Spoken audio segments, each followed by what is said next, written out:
मेरी और मेरी बहन की शादी एक ही दिन तय हुई थी, लेकिन जैसे ही उसे पता चला कि मेरा दूल्हा एक अरबपति है, उसने चाल चली और मेरा बुके छीन लिया ताकि वह मेरी जगह लेकर उस अमीर परिवार में शादी कर सके। मुझे इस बात से कोई फर्क नहीं पड़ा। कुछ ही देर में लग्जरी कार दरवाजे पर आकर रुकी। अरबपति खुद गाड़ी से उतरा और दुल्हन को लेने आगे बढ़ा। बहन के हाथ में बुके देखकर वह उसकी खूबसूरती से काफी प्रभावित हुआ। वह उसे लेकर जाने ही वाला था कि बहन रुक गई। वह चाहती थी कि मेरा दूल्हा भी आए और सबके सामने मेरी बेइज्जती हो। तभी एक साधारण कपड़ों में आदमी साइकिल चलाते हुए वहां पहुंचा। लोग उसे देखकर हंसने लगे, लेकिन मुझे उसकी सादगी और चेहरे की सच्चाई पसंद आई। मैंने बिना झिझक अपनी शादी की भारी भरकम ड्रेस फाड़ दी, साइकिल पर बैठी और उसके साथ चली गई। कुछ देर बाद हम एक विला के सामने पहुंचे। मैं हैरान थी, लेकिन उसने गैराज की ओर इशारा करके कहा, यही हमारा घर है। दरवाजा खुला तो अंदर सिर्फ एक साधारण बिस्तर था। मैंने मुस्कुराकर कहा, कोई बात नहीं, हम धीरे धीरे अपनी पसंद का सब कुछ खरीद लेंगे। मेरी ये बात सुनकर उसकी आंखें भर आईं। उसने जेब से एक पारिवारिक अंगूठी निकाली और मेरे हाथ में पहना दी। फिर मन ही मन तय किया कि 3 दिन बाद वह अपनी असली पहचान बताएगा और मुझे दुनिया की सबसे चमकदार महिला बना देगा। 3 दिन बाद उसने एक भव्य पार्टी रखी। मैं जब वहां पहुंची तो देखा मेरी बहन बड़े घमंड के साथ अरबपति का हाथ थामे खड़ी है। उसने ताना मारा, तुम्हारा गरीब पति कहाँ है? फिर जानबूझकर मुझे धक्का देकर गिरा दिया और कहा, मुझे तुमसे नफरत है, क्योंकि बिना कुछ किए ही मुझे हर किसी की प्रशंसा मिलती है। उसने मुझे थप्पड़ तक मार दिया। तभी होटल मैनेजर की नजर मेरे हाथ की अंगूठी पर पड़ी। वह बिल्कुल दुनिया के सबसे अमीर आदमी की फैमिली रिंग जैसी थी। मैनेजर चौंक गया। उसे शक हुआ कि कहीं मैं उसी की पत्नी तो नहीं। मैंने तुरंत कहा, मेरा पति तो बस एक साधारण इंसान है, विला में सिक्योरिटी गार्ड का काम करता है। मेरे साधारण कपड़े देखकर मैनेजर को भी लगा कि उसने गलत समझ लिया है, लेकिन फिर भी उसने चुपके से उस अमीर व्यक्ति को फोन कर दिया। जैसे ही उसे पता चला कि मुझे कोई परेशान कर रहा है, वह गुस्से से आगबूला हो गया और तुरंत होटल की ओर निकल पड़ा। इसी बीच झगड़े में मेरी अंगूठी गिर गई। मैं उसे उठाने झुकी ही थी कि बहन ने जानबूझकर मेरे हाथ पर पैर रख दिया, अंगूठी छीनी और दूर फेंक दी। जब मैं उसे उठाने दौड़ी तो उसने टेबल पर रखे वाइन ग्लास गिरा दिए। सारे कांच के टुकड़े मुझ पर गिर पड़े। तभी होटल के गेट से एक गूंजती हुई आवाज आई। सबकी नजरें उधर मुड़ गईं। एक दमदार शख्सियत अंदर दाखिल हुई। पूरे हॉल में सन्नाटा छा गया। उसने अपना कोट उतारकर मेरे कंधों पर डाल दिया और सबके सामने मेरी असली पहचान का ऐलान। महिला कर्मचारी एक साथ राष्ट्रपति के घर मिलने आई। अचानक दरवाजे का लॉक मेरे चेहरे को पहचानकर अपने आप खुल गया। बाकी सब मुझे हैरानी से देखने लगी। मैं भी घबरा गई। डर था कि कहीं उन्हें मेरे और राष्ट्रपति के रिश्ते का पता न चल जाए, इसलिए मैंने जानबूझकर डायरेक्टर की चापलूसी की और दरवाजा खुलने का श्रेय उन्हें दे दिया। घमंडी डायरेक्टर ने सहकर्मियों की जलन पाने के लिए बिना झिझक मान लिया कि दरवाजा उसी ने खोला है। वह ऐसे हमें अंदर ले गई जैसे वही घर की मालकिन हो। उधर मेरे पति राष्ट्रपति अभी भी बड़े ध्यान से तैयार हो रहे थे। वे मेरे चेहरे पर सरप्राइज देखने के लिए उत्साहित थे। उन्हें पता नहीं था कि जो निमंत्रण उन्होंने मेरे लिए तैयार किया था वह उनके असिस्टेंट की गलती से डायरेक्टर को दे दिया गया। डायरेक्टर को लगा कि राष्ट्रपति उस पर मोहित हैं। शेखी बघारने के लिए वह ढेर सारी सहकर्मियों को साथ ले आई। मैंने जल्दी से अपने पति को छिप जाने को कहा। जब सहकर्मी लिविंग रूम में दाखिल हुई तो रोमांटिक सजावट देखकर दंग रह गई। मेज पर रखे फूल और शराब की बोतलें देखकर डायरेक्टर सबकी ईर्ष्या का केंद्र बन गई। उसी वक्त मेरी नजर कैबिनेट पर रखी एक फोटो पर पड़ी। मैंने मौका देखकर उसे हटाने की कोशिश की। तभी डायरेक्टर वहां आ गई। उसने मुझसे पूछा कि क्या मैंने कुछ चुराया है। मैंने हाथ उठाकर तुरंत इनकार कर दिया, लेकिन वह मुझे चालाकी करने का आरोप लगाती रही। उसने मेरा बैग छीन लिया, पर खोलने पर वह खाली था। दरअसल मैं पहले ही वह फोटो चुपके से अपनी सबसे अच्छी दोस्त के हाथ में दे चुकी थी। डायरेक्टर को लगा कि मैंने उसकी बेइज्जती कर दी है, इसलिए उसने खुद को राष्ट्रपति की पत्नी बताते हुए मुझे रसोई में जाकर खाना तैयार करने को कहा। सच्चाई उजागर न हो इसलिए मुझे उसकी बात माननी पड़ी। मुझे नहीं पता था कि राष्ट्रपति ने नोटिस कर लिया था कि मैं इस घर से कितनी परिचित हूँ। जैसे ही मैं रसोई में गई, किसी ने मेरा हाथ पकड़ लिया। देखा तो मेरे पति वहीं छिपे हुए थे। मैंने खुशी से उनके खरगोश जैसे कानों को छू लिया। तभी अचानक डायरेक्टर ने मेरे पति को फोन कर दिया और उनके मोबाइल की रिंगटोन रसोई में गूंज उठी।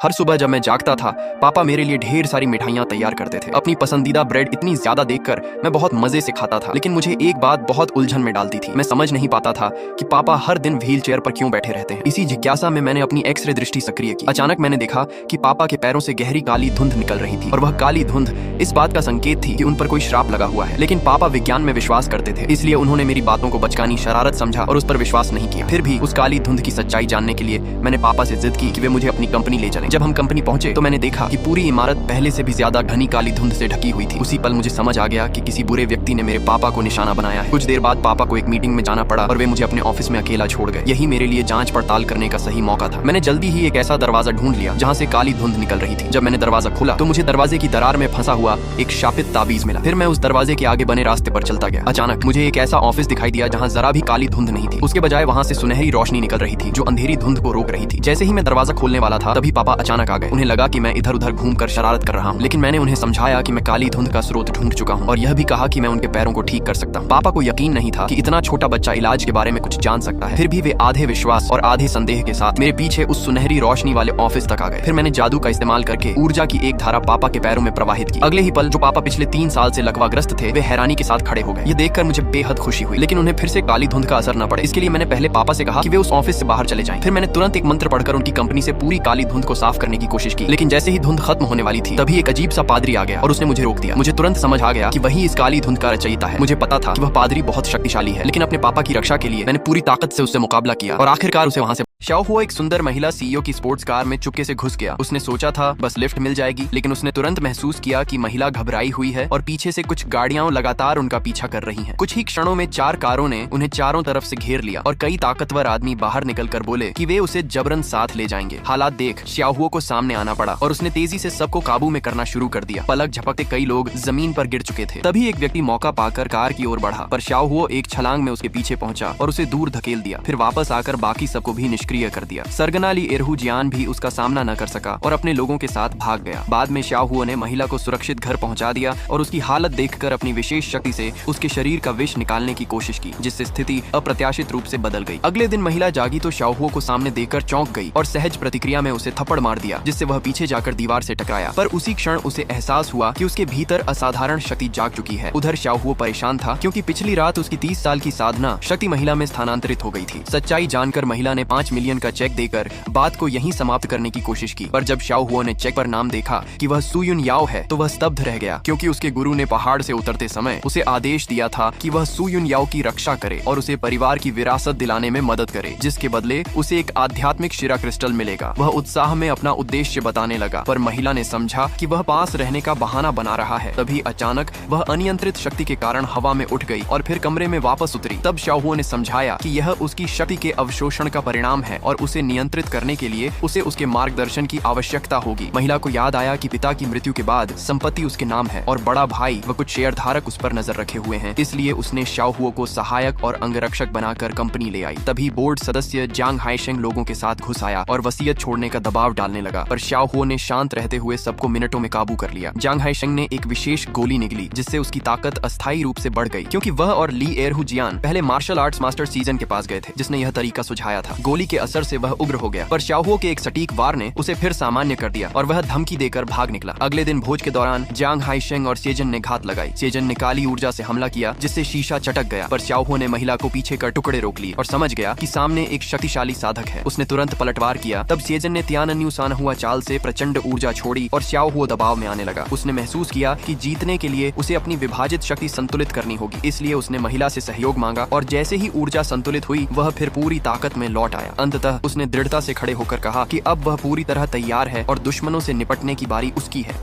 महिला के पुनर्जन्म के बाद उसने सबसे पहला निर्णय यह लिया कि अरबों की कंपनी के मुख्य अधिकारी को बचाने का मौका अपनी सहेली को दे दे और स्वयं अपनी जान जोखिम में डालकर फटने वाली कार से छोटे ड्राइवर को बाहर निकाले, क्योंकि पिछले जन्म का अनुभव उसके सामने स्पष्ट था। पिछले जीवन में उसने मुख्य अधिकारी को बचाकर अमीर घराने की पत्नी बनने का अवसर पाया था, पर उसकी सहेली दौलत खो देने की ईर्ष्या में अंधी होकर उस पर हमला कर बैठी, जिसके बाद दोनों की जान चली गई। तब उसे यह समझ नहीं था कि मुख्य अधिकारी रंगीन मिजाज और कठोर स्वभाव का था, जबकि वही छोटा ड्राइवर हर बार उसकी रक्षा के लिए सामने आता था। इसलिए उसने ठान लिया कि यदि दोबारा जीवन मिला तो सबसे पहले उसी ड्राइवर को बचाएगी। संयोग से दोनों को पुनर्जन्म मिला और वे उसी दिन लौट आए जब कार दुर्घटना हुई थी। सहेली ने फिर अमीर बनने का अवसर चुना, जबकि महिला ने अपने दिल में बसे युवक को बचाकर नया रास्ता अपनाया और मन ही मन निश्चय किया कि इस जन्म में उसे दौलत नहीं बल्कि सच्चा साथ चाहिए। दोनों घायलों को अस्पताल पहुंचाया गया, जहां अधिकारी ने उसे देखकर प्रभावित होने का दिखावा किया, जबकि ड्राइवर की हालत गंभीर थी और घर के मैनेजर ने दुर्घटना का दोष उसी पर डालकर उसे नौकरी से हटा दिया। महिला ने तुरंत कहा कि यदि उसके पास रहने की जगह नहीं है तो वह उसके साथ रह सकता है, और युवक ने संकोच से कहा कि उसके पास न धन है न ताकत और वह बीमार भी है, पर महिला ने आत्मविश्वास से उत्तर दिया कि सफलता मेहनत से मिलती है। उसके शब्दों ने युवक को प्रभावित किया। उसने आराम का बहाना बनाकर उसे घर भेजा और उसके जाते ही अपनी असली पहचान की पुष्टि की, क्योंकि वह वास्तव में एक बड़े धन कुबेर का उत्तराधिकारी था जो घटना की सच्चाई जानने के लिए ड्राइवर बनकर रह रहा था। महिला की सच्चाई से प्रभावित होकर उसने पहचान छिपाते हुए उसके घर में रहना स्वीकार किया। महिला उसे नौकरी ढूंढने की सलाह देती है और अपने पसंदीदा सड़क किनारे ठेले पर जश्न मनाने ले जाती है, जहाँ दोनों साधारण भोजन और बियर के साथ हंसी मजाक में समय बिताते हैं। थोड़ी ही देर में महिला नशे में हो जाती है और युवक उसे सुरक्षित घर ले आता है, पर जाते समय वह उसे रोककर पिछले जन्म में रक्षा के लिए धन्यवाद देते हुए अपने प्रेम का इजहार कर देती है। उसकी भावनाओं के आगे युवक भी झुक जाता है, मगर सुबह महिला घबरा जाती है कि उसने क्या कर दिया। तभी युवक जिम्मेदारी लेने की बात कहता है और हो परिवार का पुश्तैनी जेड पेंडेंट निकालकर उसे सौंप देता है, यह बताते हुए कि यह उसकी भावी पत्नी के लिए है। वह नौकरी का बहाना बनाकर निकलता है, पर वास्तव में अपने समूह में लौटकर हीरे की अंगूठी तैयार करने का आदेश देता है और सहायक सुझाव देता है कि चीनी वैलेंटाइन डे प्रस्ताव के लिए सबसे अच्छा दिन होगा। अगले दिन महिला को होटल बुलाया जाता है, पर वहाँ उसकी मुलाकात फिर सहेली से होती है, जो व्यंग्य करते हुए बताती है कि मुख्य अधिकारी उसे भव्य तरीके से प्रपोज करेगा। उसी समय अधिकारी फूलों के साथ आता है और स्थिति तनावपूर्ण हो जाती है, जबकि होटल मैनेजर प्रस्ताव की तैयारी की सूचना देने पहुंचता है और माहौल बिगड़ता देख रोकने की कोशिश करता है। हीरे की अंगूठी समय पर पहुंचती है और सहेली गलतफहमी में उसे अपने लिए समझ लेती है, जिसके बाद अधिकारी उसी अंगूठी से उसे प्रस्ताव दे देता है। सहेली गर्व से अंगूठी पहनकर महिला को अपमानित करती है और उसे नीचा दिखाने की कोशिश करती है।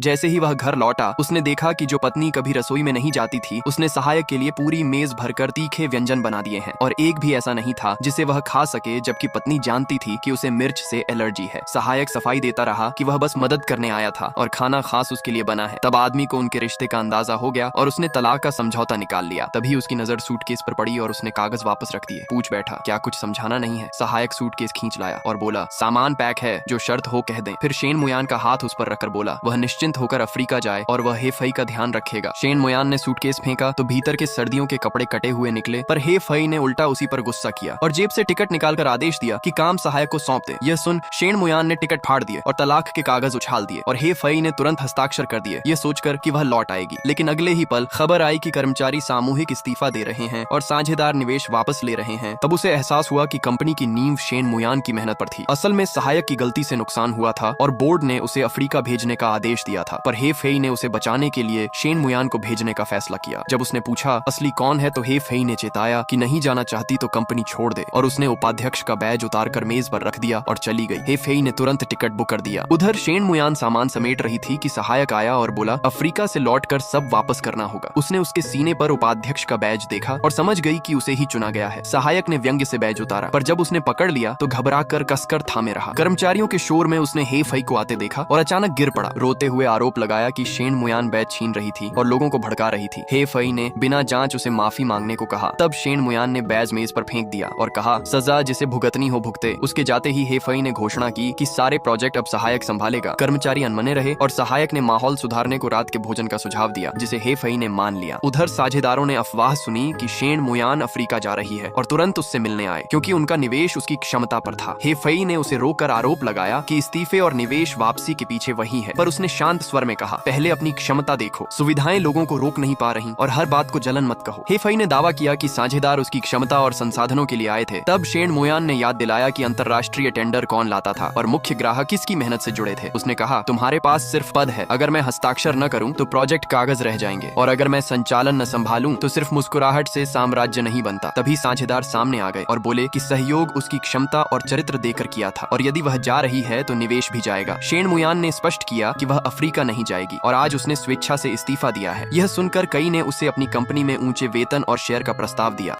देखते ही देखते एक महिला गहरे पानी में फंसकर डूबने लगी और किनारे खड़ा लाइफगार्ड उसे पहले ही चेतावनी दे चुका था, इसलिए हादसा होते ही लोग कुछ क्षण के लिए सन्न रह गए। उसकी घनिष्ठ सहेली टिंग टिंग ने तुरंत 5 मिलियन का इनाम घोषित किया कि कोई उसे बचाए, पर मौजूद लोगों में से कोई नीचे उतरने की हिम्मत नहीं कर रहा था, क्योंकि यह स्थान पर्यटन क्षेत्र का अभी तक आधिकारिक रूप से खुला न हुआ हिस्सा था और पानी के नीचे तेज धाराएं व चट्टानें थीं। दरअसल आधे घंटे पहले ही इना और टिंगटिंग जिद करके यहाँ आई थी, जबकि लाओली, जो इस क्षेत्र का लाइफगार्ड था, उन्हें बार बार समझा रहा था कि यहाँ उतरना बेहद खतरनाक है। ईना ने चेतावनी को चुनौती समझ लिया और जैसे ही वह आगे बढ़ी, नीचे से आए तेज बहाव ने उसे गहरे पानी में खींच लिया। स्थिति की गंभीरता समझते ही लाओली ने विशेष रूप से तैयार पेशेवर डाइविंग उपकरण पहना और जोखिम उठाकर पानी में कूद गया, क्योंकि सामान्य उपकरण यहाँ सुरक्षित नहीं थे। कड़ी मशक्कत के बाद वह ईना को ऊपर लाया, जो लगभग बेहोशी की हालत में थी, और उसने प्राथमिक उपचार देकर उसकी सांस सामान्य की। किनारे आने पर सहकर्मी ने नियम अनुसार रिकॉर्ड के लिए फोटो लेने को कहा, लेकिन होश में आई ईना और उसकी वकील सहेली ने इसे निजी अधिकारों का उल्लंघन बताकर तुरंत फोटो डिलीट करने की मांग की। भीड़ ने कहा कि जिसने जान जोखिम में डालकर बचाया उसके साथ ऐसा व्यवहार उचित नहीं, पर टिंगटिंग ने तर्क दिया कि बचाना उसका कर्तव्य था और फोटो लेना अनुचित है। प्रबंधक ने समझाया कि फोटो केवल सुरक्षा रिकॉर्ड के लिए है और यदि समय पर बचाव न होता तो परिणाम गंभीर हो सकते थे। मगर ईना ने कहा उसने किसी से मदद नहीं मांगी थी। टिंगटिंग ने बचाव प्रक्रिया को भी गलत ठहराया और माहौल तनावपूर्ण हो गया, यहाँ तक कि गुस्से में ईना ने लाओ ली को थप्पड़ मार दिया। प्रबंधन ने फिर स्पष्ट किया कि यह क्षेत्र बंद था और पानी के नीचे की धारा बहुत खतरनाक है, यहाँ तक कि अनुभवी तैराक भी जोखिम में पड़ सकते हैं। वास्तव में लाओ ली इस पर्यटन स्थल के मालिक थे और सेवानिवृत्ति के बाद पहचान छिपाकर लाइफ गार्ड के रूप में सेवा दे रहे थे और उसी दिन उन्होंने विदेश से मंगाया गया विशेष रेस्क्यू उपकरण पहली बार इस्तेमाल किया था। अब वही उपकरण विवाद का कारण बन गया क्योंकि टिंगटिंग ने ऑक्सीजन देने की प्रक्रिया पर भी आपत्ति जताई और उसे गलत तरीके से पेश किया। माहौल शांत करने के लिए सहकर्मी ने फोटो डिलीट करने की सलाह दी और लाओ ली ने विवाद न बढ़ाने के लिए मान लिया। लेकिन टिंगटिंग यही नहीं रुकी और उसने माफी पत्र लिखने की मांग की। भीड़ के दबाव और अपनी पहचान छिपाने के लिए लाओ ली ने वह भी लिख दिया। जाते समय ईना ने उसे जोर से पढ़ने को कहा। तभी पता चला कि वे पूरी घटना का लाइव प्रसारण कर रही थी। कैमरे के सामने उसे दोषी की तरह दिखाया गया और ऑनलाइन दर्शक बिना पूरी जानकारी के प्रतिक्रिया देने लगे। उन्होंने पर्यटन स्थल बंद कराने की धमकी दी और गुस्से में उस विशेष उपकरण को भी नुकसान पहुंचा दिया। लाओ ली ने समझाया कि यह पूरे क्षेत्र में एकमात्र सुरक्षित डाइविंग सेट है और इसके बिना कोई भी नीचे नहीं उतर पाएगा, पर उनकी बात अनसुनी कर दी गई। उसने शांत स्वर में कहा कि बिना उचित सुरक्षा के पानी में उतरना जानलेवा हो सकता है क्योंकि नीचे की धारा और चट्टानें बेहद खतरनाक हैं। तभी अचानक पास ही कोई और पानी में गिर गया और अफरा तफरी मच गई।